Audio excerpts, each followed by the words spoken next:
Hej mine damer og herrer, og velkommen til en galakse langt, langt væk og rigtig glædelig 3. december. Flyvende ud af låge nummer 3 har vi intet mindre end TIE Fighteren. Og vi kører virkelig old school her i de første låger. Det er sindssygt fedt. Det her det er den helt klassiske TIE Fighter, som vi for første gang mødte i episode 4 af New Hope fra 1977. Figuren er simpel, men til gengæld så er den også lige som den skal være. Der er ikke nogen tvivl her. De store blågrå solpaneler og det lille cockpit i midten, det er verdensklasse. Okay, men lad os snakke lidt om TIE Fighteren. TIE står for Twin Iron Engine, og det er på grund af dens fremdriftssystem, som er baseret på at bruge ioniseret gas til at skabe energi, hvilket giver dem deres meget karakteristiske lyd, når de flyver forbi. Jeg vil gerne spille lyden her, men det må jeg ikke, fordi der er sikkert copyright issues med det. Men jeg lægger et link ned i kommentarsporet, så du kan høre det, hvis du ikke kender den. Men altså, hvis du har set Star Wars, så er jeg helt sikker på, at du godt ved, hvad det er for en lyd, jeg snakker om.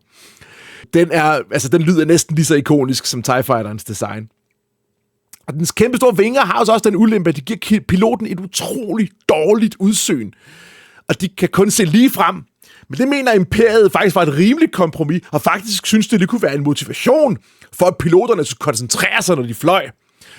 Ja, det er jo helt utroligt. Meget typisk Imperiet, det her. Nå, som jeg også nævnte i den første video, så var det jo prisen, der var det største argument for, at Imperiet valgte at satse den her model for deres armada. Eller satse på TIE Fighteren, som sådan ryggrad i deres armada. Og som før nævnt, så har de et elendigt design.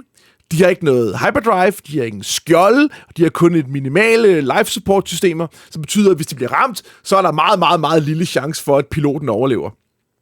Til gengæld er de hurtige, og de er meget billige, så Imperiet kan producere i massevis af dem her.